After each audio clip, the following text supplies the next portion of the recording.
everyone. Welcome to HGTV Handmade with me, Meg, and me.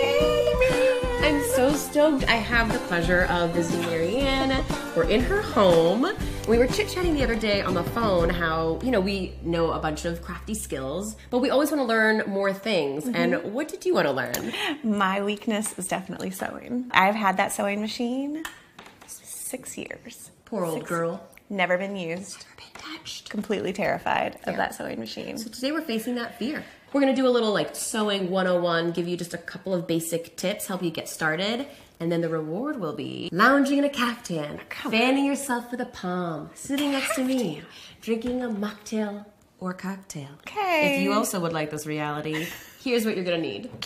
2 long scarves, a sewing machine, pair of scissors, some thread, a bobbin, straight pins, and a cutting mat.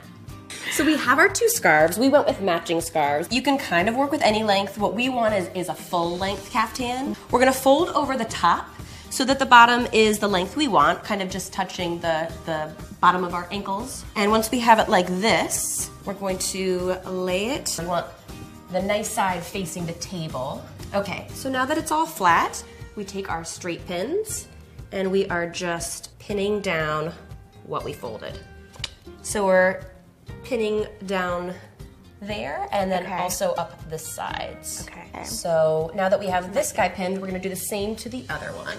Ooh. So we're using the one we already pinned as our guide. Yes, excellent. It's a great beginner project because if you make a mistake, it's not glaringly obvious. Okay, is it sewing time? Yes, it's totally sewing time. The most important thing really is threading your machine. So you take a bobbin, you put it down here, you take the end of the thread, and there's usually a little divot that it has to sort of catch in. And then you put the top back on, like that. And now we're gonna add the top thread. Each one is different, but the top thread usually follows this general direction. So between this and your manual, you should be good out there. So you come over here, you just tack on that guy. Usually goes down this loop, up again, and then there's this little silver guy, and in Marianne's, it's kind of embedded in there. So I'm just gonna put it on the back. Oh, it's like a... And then it catches, yes. And then we just push it through the needle. Once you go through there, pull it so that it's loosely taut, and then give one so that it pulls the bobbin up. So now we have a threaded sewing machine. So now that we have our scarf like folded and pinned, we're going to put it under the presser foot. In order to secure this, we're going to just do a straight stitch going in the correct direction first. And then we're gonna stop. And are you pushing with your foot or with this? Yes, in order to get it moving, I push with the pedal on my foot. Okay. And then now we're gonna have it go back to just secure it. And then if we could just go straight one more time, that guy should be all secure. How hard are you pressing with your foot? So at first, especially since, you know, it's a new sewing machine to me, I'm going kind of soft at first to just get the feel.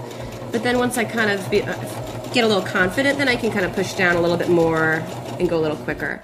Now with this scarf, it's telling us exactly where the seam allowance can be because it has this great little tassel guy.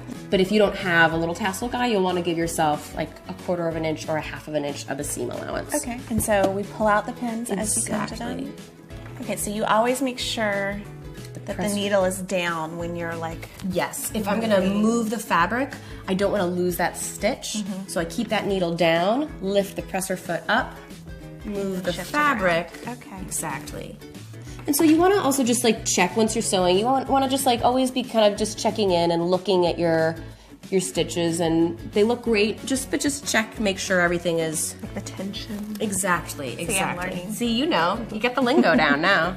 And so going back and forth, that's like a knot if you were hand sewing. Exactly. It's like how you would tack down a hand, you know. Okay. So yeah. Looky there. Okay, so now we do the other one? Yep, now we do the other one. Look at that. Look, you're just easing in. We're just easing in. It's better. Okay, yeah. Easing in. I can do that. Yeah, you got it. So now we're taking our scarf and we're placing it good side up, placing that guy down. And then our second one, we're gonna do good side down so that the good sides of the fabric are together. They're sandwiched together. Okay. And we're going to pin 10 inches in on either side, leaving a 14-inch head hole. If your head is larger, we discovered that ours are small apparently. You can create a larger hole if you need to for your head, but this works for us. So now we're gonna sew this bad boy. So we have our top part done. So we're gonna pull this out, cut off the excess. And so we have our basic caftan shape. You can make a smaller neck hole if you want. You can then maybe hold up your arm, and then we'll look here and see, you can see exactly where you want, how big you want your armholes. While you're holding it like that, I'll add a pin. That's great. And then we'll just do the same length on the other side. Okay. So this one, we are not sewing inside out. Exactly. Right, okay. Because the sides have this nice pom-pom trim, and they're just gonna be flat anyway. So now once we have like our anchor point, you want to continue pinning all the way down till we get to the bottom. And are we sewing all the way, or are you leaving like vents to be able to? I like that. I was at first gonna sew all the way, but you're right. I think a to be able to caftan needs, walk and yes, to have it. yes, girl. So do you guys see what we're doing here? What we did is, with this being the neck, we left about a 19-inch hole where our arms will go through. Then we're going to sew this middle part, and then we left a 15-inch vent, as Marianne called it, which I like, so that you can kind of walk with the caftan free flowing around you. If you have a trim on the side like this, you're gonna lift up your presser foot and shove it under there. Okay. And then put the presser foot down as close to the trim as possible. She's sewing. A little less scary now? Slightly. Awesome. And then you'll do the same on the other side. All the places where you start and end your stitches, you'll have this extra thread, so you'll just wanna snip it off. Voila.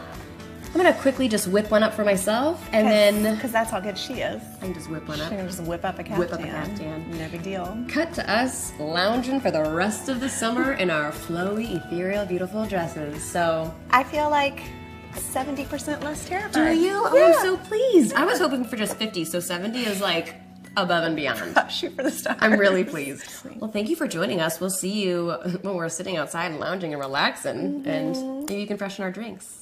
See you there.